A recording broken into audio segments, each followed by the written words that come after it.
Ez a harcmező krónikái.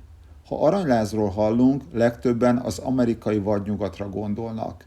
Csak hogy 500 évvel korábban a Magyar Királyság néhány évtized alatt Európa egyik legnagyobb aranytermelőjévé vált, és az aranynak köszönhette felvirágzását. Pedig a kezdetek nem voltak kedvezőek. A 14. század elején az ország a széthullás határán állt.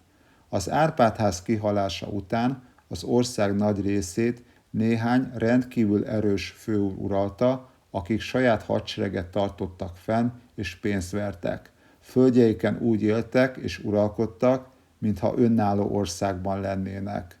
A királyi hatalom gyenge volt. Nyugat felől a Habsburgok is igényt tartottak a magyar trónra. Ennek érdekében katonai erővel is készek voltak fellépni. Konfliktusokat szítottak, és megosztott, gyenge Magyarországot akartak, melyet könnyebb befolyásolni. Amikor Károly Róbertet megkoronázták, sokan már azt sem hitték, hogy a Magyar Királyság egyszer újra egységes lehet. Aztán valami fokozatosan mindent megváltoztatott. De nem egy új hadsereg vagy egy nagy hódítás miatt. Károly Róbert egy másik fegyvert talált. Olyat, amely hosszú távon erősebbnek bizonyult minden kardnál. Ez az arany volt.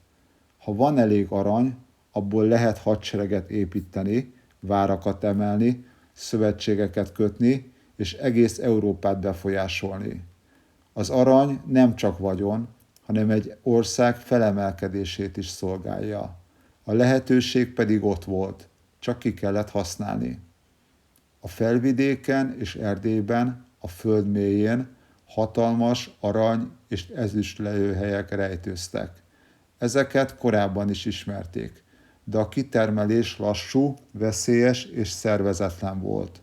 Sok helyen egyszerűen nem érte meg nagy méretben bányászni. Károly ezért radikális döntést hozott, megreformálta az egész bányászati rendszert. Korábban a földbirtokosok sokszor nem örültek, ha aranyat találtak a birtokaikon, mert a király egyszerűen elvehette a területet. Károly ezen változtatott. Engedélyezte, hogy a birtokosok részesedést kapjanak a kitermelt aranyból, így hirtelen mindenki érdekelt lett új bányák nyitásában. És működött. Sorra nyíltak az új bányák. Néhány évtized alatt sikeres reformokkal a magyar bányák aranyából Európa egyik legerősebb királyságát építette fel.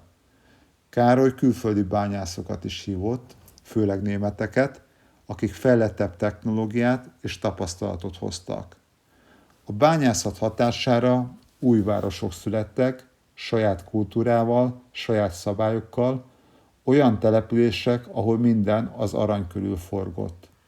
A bányászat azonban nehéz fizikai munka, és a bányákban kemény élet folyt. Mégis özönlöttek az emberek, mert az arany reményt adott. Egy sikeres bányász vagy kereskedő rövid idő alatt hatalmas vagyont szerezhetett. A munkások gyártyafényben dolgoztak, szűk járatokban, omlásveszélyben, rossz levegőben. A mélyben víz tört fel, a falak nedvesek voltak, és egyetlen rossz mozdulat is végzetes lehetett. Körmöcbánya hamarosan Európa egyik legismertebb aranytermelő központjává vált. Selmecbánya hatalmas bányavárossá nőtte ki magát. Erdélyben pedig Nagybánya és más települések ontották az aranyat. Az aranybányászat soha nem látott mértékben lendült fel, aminek eredményeképpen a 14. században Európa aranyának több mint a fele magyar bányákból származott. Ez szinte elképzelhetetlen gazdagságot jelentett. Károly emellett pontosan tudta azt is, hogy az aranyat nem elég kibányászni, meg is kell tartani. Ezért szigorúan ellenőrizte a pénzverést és a nemesfémek kereskedelmét. 1325-ben a magyar aranyforint bevezetésével új korszak kezdődött. A pénzt firenzei mintára verték, és olyan tiszta aranyból készült, hogy hamarosan Európa egyik legértékesebb pénzévé vált. A kereskedők bíztak benne. a külföldi piacok elfogadták. Hatására az országba egyre több áru és kereskedő érkezett. A királyság lassan nem periféria lett, hanem gazdasági nagyhatalom. A királyi bevétel megháromszorozódott. Az udvar megerősödött, új várak épültek, a hadsereg modernebb lett, és Károly fokozatosan megtörte a nagy földesurak hatalmát. A reformoknak köszönhetően az ország néhány évtized alatt Európa egyik leggazdagabb államává vált. Kezdetben Károlynak évekig kellett harcolni azért, hogy egyáltalán királynak ismerjék el.